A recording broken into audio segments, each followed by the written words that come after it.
يا صباح النور جايز، مرحبا فيكم بفلوج جديد ويوم جديد من حياتي البسيطة. آه أنا هلا مصلعة وبطلة ولسه ما نزلت لكم الفلوج تبع الاختبار، هو منتج بس عندي مشكلة بالإنترنت، فاعذروني. حاولوا تقدروا مجهوداتي إني عم حاول عن جد إني أنزل لكم الفيديوهات، في فيديوهات بس ما فيني أنزل لأنه ما عندي إنترنت. هذا هو السبب الوحيد، فإذا نزلوا هيك ورا بعض بوقت مو مناسب سلكوا لي شوي. أوكي، هذا الفلوج أو هذا اليوم رح يكون عبارة عن إني رح أخذكم يوم من حياتي بعطلة. وليش قررت إني أخذكم؟ لأنه اليوم هو هذا اليوم الوحيد اللي راح أطلع فيه من البيت، غير الأيام ما راح أطلع. اليوم مضطر إني أطلع لأني راح أروح ذاك البلاصة قلت لكم راح نمشي المكان اللي مش عامل فيه ستاج التدريب بتاعي. في وثيقة أنا عم رتب التخت لهيك عم بتحرك كتير. في كنت على شوي راح أشيل الإنارة. في وثيقة كنت لازم أخذها أونلاين، بس في معلومات ما فيناش نعمرها في الفورمulaire اللي موجود في السيت ويب، خاطر أنا ما نعرفهاش أصلا. يعني وباش نستفسر غادي نسأل شكون الإنسان اللي باش يذهب بفترة الstage، خاطر هو واحد من المعلومات اللي طالبينهم عليَّ باش نعمّرهم، نعمّروه ندّوه لهم وبعد نروّح. that's it. تو قمت 6:30، تو 46 دقيقة. نكمّل راتب الفرش متاعي، نلبس ونرجع لكم باش نبدا نحضّر في روحي معاكم وندردشوا شوي، باش نلقى ونحط فيه الvlog هذا الأكثر الأقل. وإذا أنتم جداد بالقناة فأنا آية، مرحبا بكم في العالم متاعنا. وكما تشوفوا اللي أنا قاعدة نشارك فيكم في حياتي، في نصائح، في ما نحبش نكون هكا إنسانة اللي ننصح فيكم ونبان اللي أنا فاهمة الدنيا أكثر منكم، لكن من تجربتي الحياتية والحاجات اللي تعلمتها قاعدة ننقل لكم فيها لا أكثر لا أقل، مجرد إني ننقل في رسالة. في الآخر تخلقنا في الأرض هذي باش ننقلوا رسالة معينة. كيف بتمنى يعجبكم الفيديو، بتمنى إنكم تدعموني باشتراك وتحطوا لايك لهذا الفيديو وكومنت حلو مثلكم، وتطلبوا فيه أي فيديو، يعني نوعية فيديوهات أنتم بتبغوني نصورها، إذا فيني راح أصورها. باي ذا واي هذا كمان أكيد راح ينزل متأخر كتير، وحابة إني أصور لكم فيديو عن الفيجن بورد. السنة قررت إني أعمل فيجن بورد غير كل سنة، لأنه بالعادة بعملها بحطها بالتليفون، يعني مو على الكرتون هيك ورقة وعلقة، لا كنت عاملة ديزاين بالتليفون وحطها على الشاشة. بس هلا قلت بالكش كي نحطها على ورقة قدامي هيك تعطي أثر أكثر. أنا فخورة بنفسي السنة هذه، في الفيديو الجاي تفهموا. أو يمكن الفيديو الآخر، الفيديو هذا بتاع يعني اللي نحكي لكم عليه تاع الفيجن بورد يهبط قبل هذا، فهمتوا؟ بحكم إنه هو أهم، باش ما يفوتش وقته برشا. يمكن يهبط في وسط جانفي أو أول جانفي، يمكن. خاطر أنا حبيت نهبط لكم في ديسمبر، واش نصور في ديسمبر الحق داري باش نصور يعني تو. أما كيما قلت لكم مشكلة في الإنترنت مش نعرف وقتاش باش يهبط، فهمتوا؟ نكمل رجل الفرش و... وغير تيابي برجع لكم. هاي جايز رجعت لكم مرة ثانية بعد ما غيرت تيابي. مو هذا الفاينل لوك، راح ظبط الشيرة وراح ألبس هذا الكارديجان، وكنت راح ألبس شرطة عادية. بس أنا دايما وفية للتوت باك. شوفوا هاد كان هدية من رفيقتي، سو كيوت. خلينا نرتب شوية الطاولة. هون كنت عم أدرس لغة ألمانية. بصراحة في كتير أبديت بحياتي، ناطرة لحتى أصور لكم الفيديو تبع الفيجن بورد لحتى أحكي لكم عنه. وبس هيك وزنت غيرت مكان الطاولة، حطيتها هون، قربتها لهون عند التخت مشان الإضاءة تكون أحسن شوي، وغير لكم الباك جراوند شوي هيك. وهذا التغيير الكبير، بس بظن إنه زهقتوا من هذاك المكان. راح أحط كريم على وشي وبعدين نعمل الميك اب. خبروني بالتعليقات شو الأجواء، شو أخباركم لما بيكون نزل هذا الفيديو، يعني أنتوا بتكونوا خلصتوا امتحانات أو بلشتوا. ماني عارفة الطبيعة تبع البلدان العربية، يعني ما بعرف إذا أنتوا بنفس الوقت معنا أو بعدنا وقبلنا. قصيت على التصوير بس باش نجم ندمج الكريم بطريقة متساوية على كل وشي، لهيك شلت الشالة. ما بعرف الناس اللي بيحطوا ميك اب وهن لابسين الشالة كيف عم يتعاملوا. رح أحط نفس الكريم على إيدي صاير فيها جفاف من البرد بهالأثناء، لحتى بشرتي تشرب الكريم وإيدي كمان. رح أفطر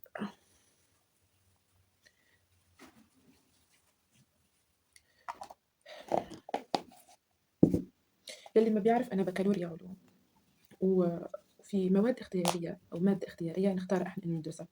بالمعهد تبعي كان في تشكيلية يعني في فنون، وفي لغات اللي هم الإيطالية والألمانية.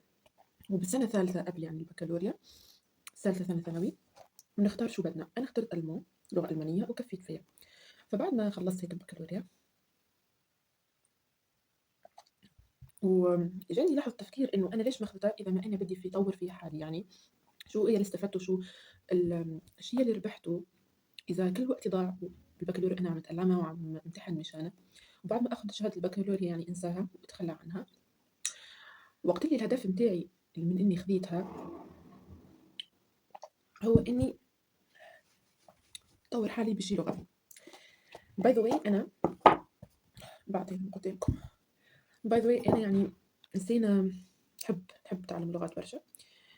بحياتي تعلمت كتير لغات بس ما كنت تكفي. يعني بلش تعلم هيك قواعد، أحكي كم كلمة وبعدين انقطع. تعلمت أول شي إيطالي، بعدين ألماني، بعدين تركي، بعدين كوري. حاولت كمان أتعلم صيني بس الموضوع ما نجح، كتير صعبة.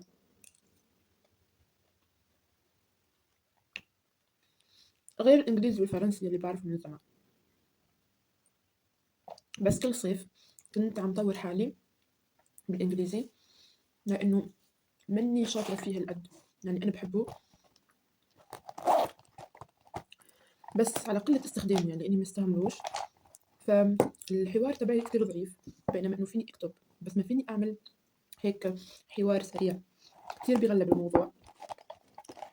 فلهيك عم أشتغل على هاي النقطة. التوانسة يعرفوا هيدي شنو. تعبت امبارح وأنا نعمل فيها معلومة اللي هي رفيسة. التونسي واللي يعرفها يثبت وجوده في الكومنتات. من أذكى الأشياء اللي تنام فيكم انتوا. هاي معنا قهوة، هاد بس حليب. من لما خلصت الامتحانات ما شربت ولا كاس قهوة. في حكي كنت رح أخلي لكم إياه للفيديو الجاي، بس شكلي رح أحكي لكم إياه هلا. هو إني بعد الامتحانات دايركتلي لما رجعت أنا ككفئ، يعني يوم السبت آخر امتحان، وطلعت مع رفقاتي. طلعنا تسلينا، عملنا جولة بالمدينة، رحنا تغدينا، لعبنا، وخلص النهار على شيء كتير سيء، هو إني انسرقت. أوكي، فرجعت على البيت وأنا هيك معصبة شوي. يعني اليوم ما خلص بطريقة كتير حلوة، بس قضيت كتير وقت حلو مع رفقاتي عم ودعوا لأنه ما رح شوف إن لمدة أكتر من شهر، يعني شهر أسبوعين هيك. الوحيدة اللي رح أشوفها هي مرام اليوم. رح أروح أنا ومرام أصلا لهذا المكان تبع التربص، لأنه قدمت أنا وياها على نفس المكان، بس ما بعرف إذا رح يحطونا سوا بفترة التدريب أو لا. إذا بيحطونا سوا شيء كتير رح يبسطني، لأني بتونس لما يكون في شيء في حدا يعني بعرف متعود عليه بمكان غريب عني. وبس سو قلت لكم إني رجعت يوم السبت على بيتنا، أخذت أغراضي من بيت خالتي ورجعت على البيت. من لما رجعت هرموناتي داخلة بحيط، وأثر فيني يعني كيف انتهى اليوم. فرجعت على البيت، قعدت بالتخت. إجا يوم الأحد أو يعني ما قمتش من الفرش معناها. بالرسمي دخلت في حالة متاع إنه أنا إنسانة مرهقة، خاصة مع قلة النوم اللي كنت عم أعاني منها. الناس اللي شافت الفلوج تبع الأسبوع الأول من الدراسة، من الامتحانات عفوا، الاختبارات، لأنه هم أسبوعين، أنا صورت لكم بس الأسبوع الأول، راح تعرف كمية إنه أنا ما كنت عم نام بسبب الوقت اللي كنت عم فيه. راح تشوف كمية التعب يلي تعبته والوقت اللي كنت عم أطلع فيه من البيت. يعني الحمد لله أنا تعدت هاي الفترة. المشكلة مش هوني، إنه أنا يوم الأحد كمان ضليت بالتخت، يعني كأني يومين بالتخت ما عم أعمل شيء. بعدين يوم التنين صحيت بعيد، نظفت غرفتي من الأعماق، وقلت يلا آية نبلش نخطط. فكتبت هيك خواطر، فرغت كل طاقتي وكل أفكاري بالنوت بوك تبعي. بعدين بلشت أدرس ألماني. أمم.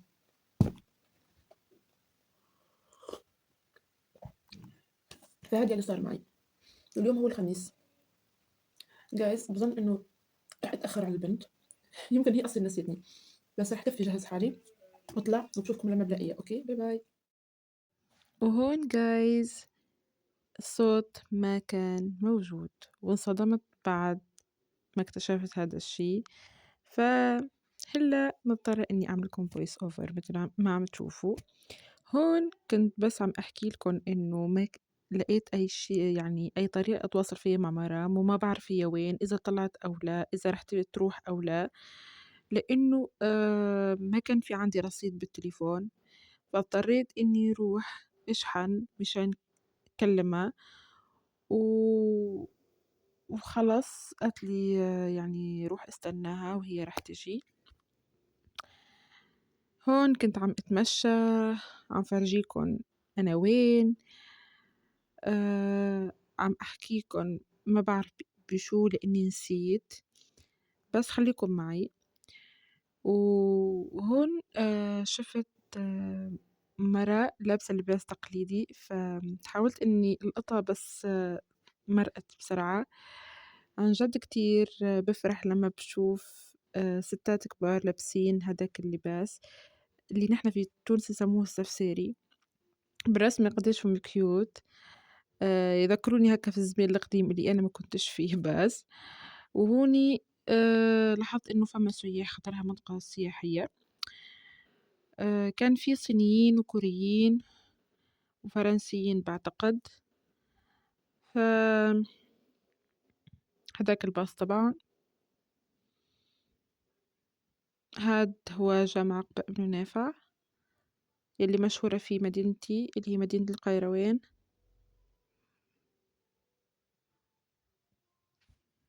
بس رح خليكم تستمتعوا شوي بهيك بالمقاطع وبرجع لكم.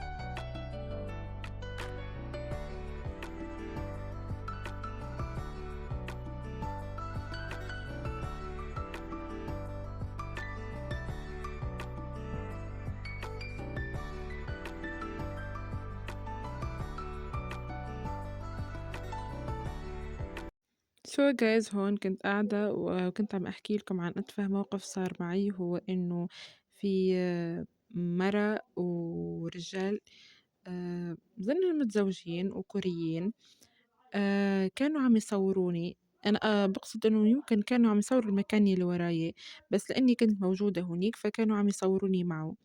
وأنا ضليت مو أعمل حالي، تعرفوا أعمل نفسك ميت. أنا هيك عملت حالي مو منتبهة لأني خجلت وما قدرت إني أتحرك أو أقوم من المكان. فقعدت وعملت حالي مو منتبهة، وهن عم يصوروني من كل الزوايا. رح صير وجه سياحي لتونس بكوريا وبس. جايز مش تصدقوا شنو صار بالضبط. جيت نشوف الفيديوهات اللي كنت نصور فيهم، اكتشفت اللي لما كنت لابسه سماعات الصوت متسجل. هاي جيت مرام الحاصل، باش نضطر بعد نعمل لكم فويس اوفر. جيت مرام تصور لنا الاوتفيت اوف ذا داي ونمشيو. ان شاء الله من بعد كي نجي نعمل لكم فويس اوفر نتفكر انا شنو كنت نقول وقتها. لازم يصير تعطيله في الفيديو. اجيت تضحك من غادي، عرفتني انا قاعده اصور في فلوج.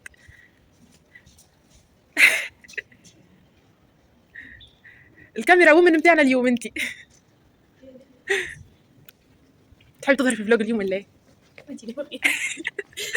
قولي هاي الفلوج جست بيدك. هاي.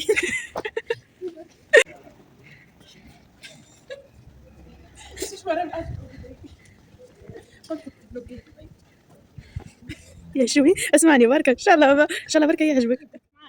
خلينا نسامح لمين. انا والله حسيت اي تفرح كتري عبيد داخله ومعك قبل حطينا والله نفرح على الاخر. هي عجبك؟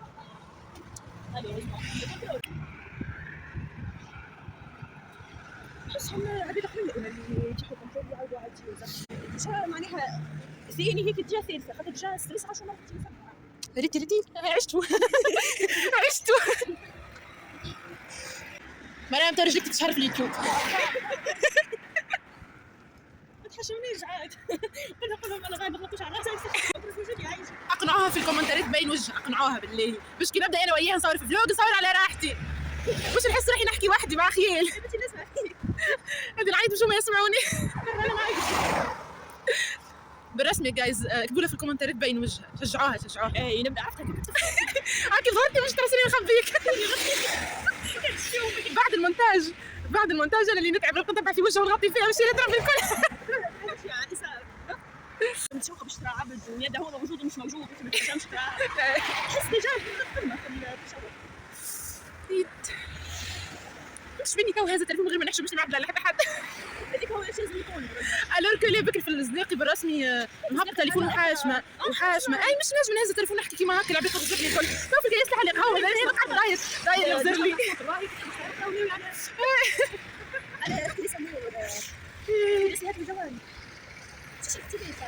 جايز الحاصل في نص الاسانسير نوريكم الشيء والفضل اللي نصور على خاطر الفيديو هذا نحب نوثق الفضل اللي نعمل فيه. نحب نوريه الخلق ربي الكل ربي زادني انا نغطي روحي شوفي معليش. اي ميستيري اجواء يقعدوا لي للذكرى يقعدوا في اليوتيوب خاطر باش ستوكاج تاع التليفون باش نلعبوا ترسيل نفسخهم دونك نخسر. على تليفونك جايز وصلنا لحظة الأسانسير قربت يا ربي نحبش نطلع فيه. كيفاش مؤسسة كامل ما عندهمش دروج. العباد الكل تشجع على التطور والكومفورت الا انا نحب نتعب نحب نطلع في الدروج سالوني. يسالوك يدبروا فيك. هي صباح وصلنا وقف حد الو يعني نمرك في مرحبا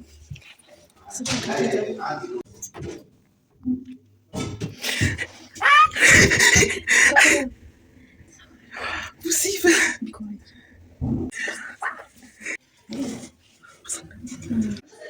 جايز احنا هلا بالدور الثالث مش مصدقة يلعبوا رجلي.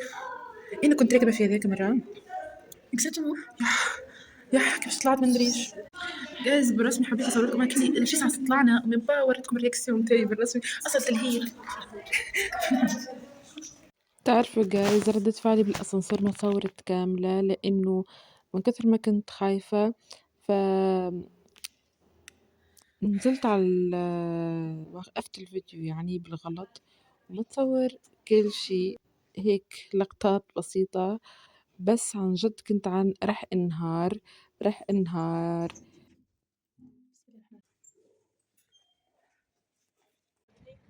جايز ان شاء الله تطلعوا تسمعوا فيا. من اخر مره صورت لكم على اساس بون خرجنا ليه ما خرجناش رجعنا دخلنا ورجعت الكل فاكره الاسانسير مرتين اخرين. يا ربي حاصل الطقس بدل على الاخر ملي كنت فما شمس ولا برشا هواء قوي وغيمت ديجا. تشوفوا في الشارع كيفاش قاعده تطير تو الشارع. الطقس بدل كومبليتمون مش مثل البرد مشني عارفه قداش نوصل للدار. انا ديجا عندي ماشيه باش نشوف ناخذ مريم صاحبتي كل مره نوريكم جزء من اجزائها. لين تقرر تورينا راسها مره يدها مره رجليها مره شعرها مره شعر عينيها. لين نحاسب نوصل نكملوا تصوير الكل نشكلوها. ليلي بالرسمي شجعوها في الكومنتات اطلبوا منها انتم اكد لكم كان تطلبوا منها توري وجهها في الكومنتات تطلع معايا في الفلوجات بكل اريحيه من غير ما نقعد انا نتصور كيما هكا ونتعذب في المونتاج ومن بعد نقعد نغطي لها في وجهها الصبر كي 2000 years later. جايز خلاص رجعت على البيت. هلا الساعة 12 الظهر. اجرية ما عم يحملوني كتير تعبانة. حابة قبل ما اغير الاوتفيت وقبل ما امسح الميك اب اني صور تيك توك لانه ما عندي محتوى نزله من الفترة الجاية فحابة اني اصور بس مش عارفة عن شو راح اصور ما عندي اي فكرة الحق. حبيت جوش ننهي لكم الفلوج هوني. اذا وصلتوا لهي النقطة من الفيديو لا تنسوا تشتركوا بالقناة